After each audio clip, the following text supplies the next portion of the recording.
चलो स्टार्ट करेंगे इस कैपेसिटर के बारे में। कंडक्टर का यूज होता है to form capacitor. Dielectric strength air का 3 × 10⁻⁶ न्यूटन पर कूलाम होगा। Q equal to C V, C equal to Q by V होगा। कैपेसिटर जो होता है वो चार्ज और पोटेंशियल पर डिपेंड नहीं करेगा। स्लोप क्यू बाई वी का सी देगा। कैपेसिटर स्फेरिकल कंडक्टर 4πε0 × r होगा। मीडियम में 4πε0 εr × r होगा। कैपेसिटर चार्ज टू रेडियस होगा, डायरेक्टली टू एप्सिलॉन आर होगा। डिपेंड करेगा size, medium, presence of other conductor में। थ्योरेटिकली अर्थ के पास 711 माइक्रोफेरेड कैपेसिटेंस, बट प्रैक्टिकली अर्थ के पास इन्फिनिटी कैपेसिटेंस है। Work done Q2 square minus Q square upon 2c, half c by 2 v final square minus v initial square, half c square Q square by 2c, half Q × v। Potential energy work done external के बराबर होगा। Potential energy conductor का store होगा electric field में। U equal to half c square Q square by 2c, half Q × v होगा। Self potential energy क्या होगा, K square upon 2r होगा। ये जो पोटेंशियल एनर्जी स्टोर होगा in the form of electric field होगा। Q equal to CV होगा। Charge on inner surface of any one plate, potential difference between two plates होगा। Sigma Q by A होगा। Electric field sigma by epsilon naught, Q by A epsilon naught होगा। C air epsilon naught A by D होगा। C medium epsilon naught epsilon R A by D होगा। Capacitance directly proportional to area होगा, inversely proportional to D होगा, directly proportional to epsilon R होगा। जो capacitance होता है वो thickness और nature of metal of plates पर डिपेंड नहीं करेगा। Energy store Q square by 2c, half C square Q × v होगा। Energy density 1/2 epsilon naught, electric field का square sigma square upon 2 epsilon naught होगा। फोर्स क्या होगा, electric field due to plate A into charge on plate 2 होगा। That is Q square upon 2 epsilon naught या sigma square upon 2 epsilon naught होगा। Force C square upon 2d होगा। Electric field medium, electric field air by K होगा। Pressure force upon area sigma by sigma square upon 2 epsilon naught होगा। Electrostatic pressure हमेशा perpendicular outward होगा। Polarization vector Q induced upon into R vector होगा। Sigma induced into R vector होगा।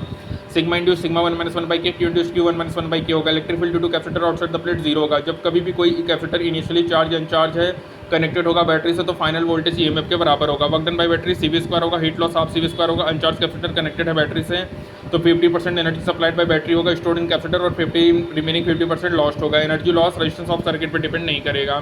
जब initially capacitor charge है तो heat loss होगा, half CV square नहीं होगा, वहाँ पे work done by battery delta U plus heat loss होगा। स्पेरिकल कैपेसिटर आउटर सरफेस है तो 4πε AB upon B minus A होगा। इनर सरफेस है 4πε B square upon B minus A होगा। Cylindrical capacitor 2πε0 ln B by होगा। Sharing of charges Q1/Q2 C1/C2 होगा या Q1/Q2 R1/R2 होगा, E1/E2 R2/R1 होगा।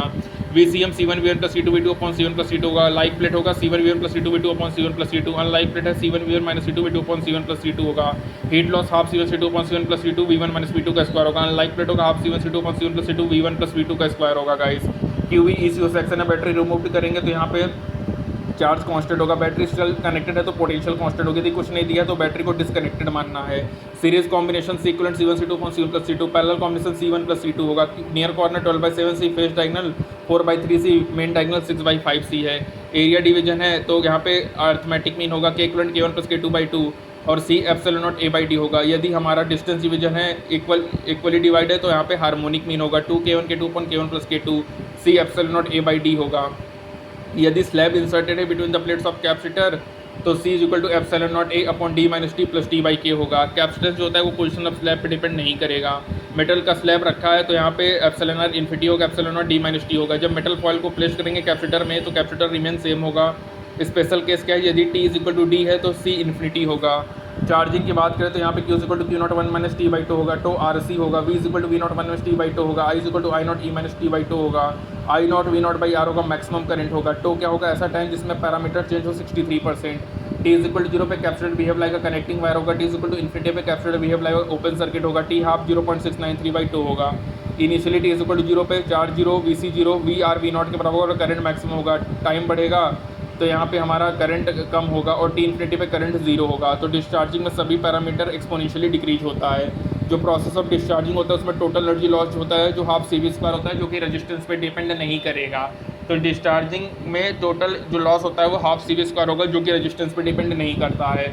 और याद रखना गाइस, यदि किसी भी पैरेलल प्लेट कैपेसिटर में तुमने किसी भी स्लैब को इंसर्ट कर दिया तो कैपेसिटेंस होगा epsilon naught A upon D minus T plus T by K। ठीक है, तो यहाँ पे हमारा कंप्लीट होता है गाइस कैपेसिटर। Thank you.